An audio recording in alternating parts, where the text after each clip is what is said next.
Hello friends, welcome back to our channel. I am Poonam Chaudhary and in this video we will discuss about Griffith's transformation principle. Okay?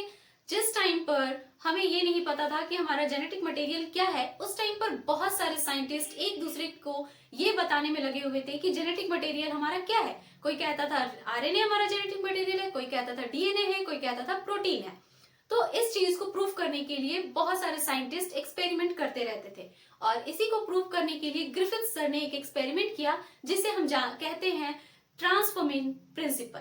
So let's discuss about this. Okay, उन्होंने इस principal को, इस experiment को करने के लिए एक bacteria को यूज किया जिसका नाम है स्ट्रेप्टोकोकस न्यूमोनिया। ओके, इस प्रिंसिपल को उन्होंने 1928 में बताया था। तो ये जो आपका बैक्टीरिया है Streptococcus pneumonia, it can change it's physical form. ये एक फॉर्म से दूसरे फॉर्म में कन्वर्ट हो सकता है, इसीलिए उन्होंने ये लिया था। इसके दो स्ट्रेन होते हैं। ओके, एक ऐसा स्ट्रेन होता है जो स्मूथ होता है, आर स्ट्रेन होता है जो रफ होता है। जो स्मूथ वाला बैक्टीरिया होता है ना, उसके सेल के चारों तरफ एक म्यूकोपॉलीसैकेराइड का कोट लगा होता है। ठीक है, म्यूकोपॉलीसैकेराइड का कोट होता है।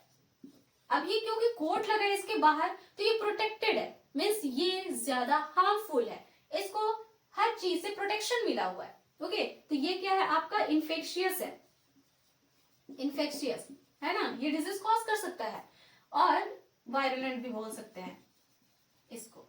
ठीक है, अब ये जो रफ वाला है आपका, ये रफ वाला क्या है बेचारे, इसके चारों तरफ कोई प्रोटेक्शन का कोट नहीं है, तो कोई भी हमारा एंटीबॉडी आकर इसको किल कर सकता है। तो अगर ये हमारे बॉडी में एंटर भी करेगा तो हमारे एंटीबॉडी इसको किल कर देंगे। तो ये बेचारा नॉन वायरुलेंट है, नॉन वायरुलेंट है ना, पैथोजेनिक नहीं है, नॉन पैथोजेनिक। लेकिन वहीं पर ये क्या है, पैथोजेनिक है। ओके, इसके पास ये म्यूकोपॉलीसैकेराइड का कोट नहीं होता है। तो ये दो तरह के स्ट्रेन है हमारे पास। अब उन्होंने इस एक्सपेरिमेंट को करने के लिए माइस लिया, चूहे को।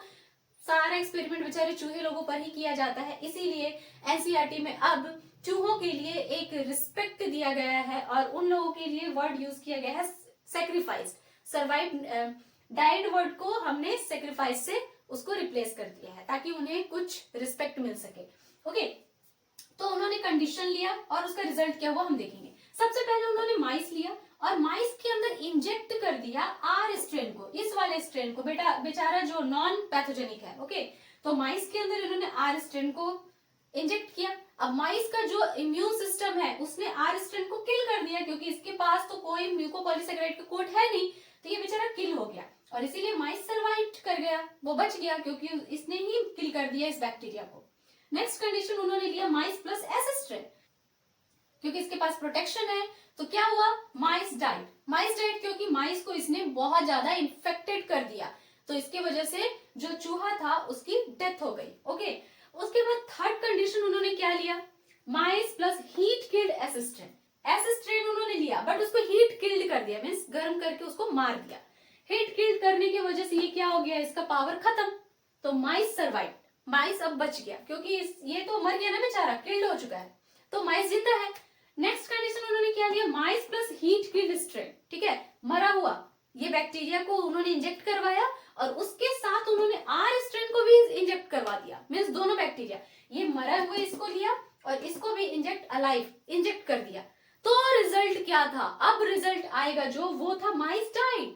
इसमें हमने हीट किल्ड को दिया था तो माइस सर्वाइव कर रहा था, यहाँ पर भी हीट किल्ड है बट हमने आर स्ट्रेन को दिया, अब फिर से माइस डाइड हो गया। क्यों, क्योंकि यहीं से हमें पता चला कि जो ये आर स्ट्रेन था ये एस स्ट्रेन में ट्रांसफॉर्म्ड हो चुका है। ठीक है, जब उन्होंने माइस के हार्ट सेल को देखा तो हार्ट सेल से उन्हें अलाइव एस स्ट्रेन मिले।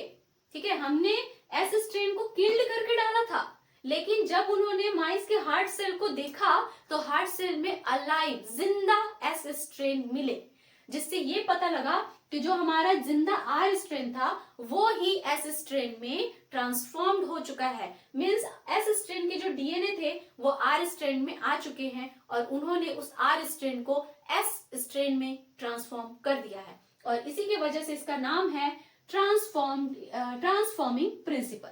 ओके, इस प्रिंसिपल को हम इसीलिए जानते हैं ट्रांसफॉर्मिंग प्रिंसिपल के नाम से।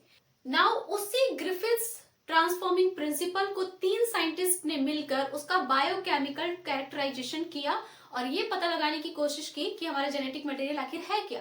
तो उन्होंने लिया था, वो 3 साइंटिस्ट थे आपके, Oswald every, Colin McLeod and McCarthy। उन्होंने 1933 टू 1944 तक ये एक्सपेरिमेंट किया और उन्होंने हीट किल्ड एसिस्टेंट बैक्टीरिया को लिया था। ग्रिफिथ्स ने क्या किया था कि हीट किल्ड एस स्ट्रेन को लिया था और अलाइव आर स्ट्रेन को लिया था। तो आर स्ट्रेन जो था वो हीट किल्ड एस स्ट्रेन की वजह से एस स्ट्रेन में कन्वर्ट हो गया था, ट्रांसफॉर्म्ड हो गया था। इसलिए उन्होंने यहाँ पर heat killed S strain bacteria को लिया और उन्होंने आर स्ट्रेन के साथ उसको रखा। तो हमारे आर स्ट्रेन बैक्टीरिया के अंदर, क्या किसी भी सेल के अंदर क्या होता है, आरएनए होता है, प्रोटीन होता है, डीएनए होता है। इन तीनों में ही कंफ्यूजन था कि कौन सा हमारा जेनेटिक मटेरियल है। तो सबसे पहले उन्होंने क्या किया, इस आर स्ट्रेन बैक्टीरिया के अंदर जो प्रोटीन था उस प्रोटीन को उन्होंने डाइजेस्ट करवा दिया और उसके लिए उन्होंने एंजाइम डाला प्रोटीएज। तो इस बैक्टीरिया के अंदर जितने भी प्रोटीन थे वो डाइजेस्ट हो गए। तो जब उसको S strain, heat killed S strain के साथ रखा गया तो वो ट्रांसफॉर्म्ड हो गया एस स्ट्रेन में। ये आर स्ट्रेन एस स्ट्रेन में ट्रांसफॉर्म हो गया। क्यों?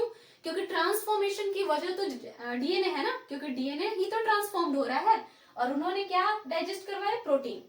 तो इससे पता चला कि प्रोटीन हमारा जेनेटिक मटेरियल तो नहीं है, क्योंकि इसके बिना भी वो ट्रांसफॉर्म हो जा रहा है। ओके, नेक्स्ट उन्होंने आर स्ट्रेन बैक्टीरिया में से आरएनए को डाइजेस्ट करवा दिया। ओके, तो आरएनएज एंजाइम डाला उन्होंने, आरएनए को डाइजेस्ट करवा दिया। अब ये आर स्ट्रेन जो था इसको S heat killed S strain के साथ रखा गया, तो फिर ये आर स्ट्रेन फिर से एस स्ट्रेन में ट्रांसफॉर्म हो गया।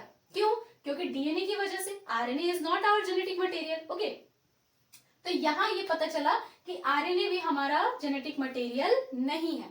नेक्स्ट उन्होंने, अब हमारे पास है जो डीएनए, अब इस आर स्ट्रेन बैक्टीरिया के अंदर जो डीएनए प्रेजेंट था उस डीएनए को उन्होंने डाइजेस्ट करवाया डीएनएज डाल के।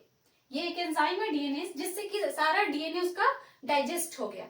अब जब ये आर स्ट्रेन बैक्टीरिया का डीएनए ही खत्म हो गया, तो जब उसको एस स्ट्रेन के साथ रखा गया हीट किल्ड, तो ये आर स्ट्रेन एस स्ट्रेन में कन्वर्ट नहीं हुआ, नो ट्रांसफॉर्मेशन, क्योंकि अब इस आर स्ट्रेन के पास डीएनए ही नहीं है, जो कि तो वो ट्रांसफॉर्म होगा कैसे, उसका डीएनए ही तो ट्रांसफॉर्म हो रहा था, तो डीएनए को हमने डाइजेस्ट करवा दिया। तो इससे पता चला हमें कि हमारा जो डीएनए है वो ही हमारा जेनेटिक मटेरियल है। But this concept was also not accepted. बहुत सारे साइंटिस्ट होते हैं, उन्होंने इसे एक्सेप्ट नहीं किया।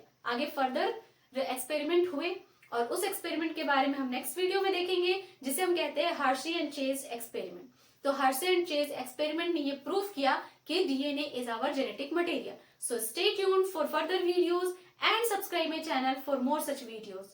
If you like the video, then hit the like button and do subscribe my channel. मिलते हैं नेक्स्ट वीडियो में, तब तक के लिए bye bye and take care.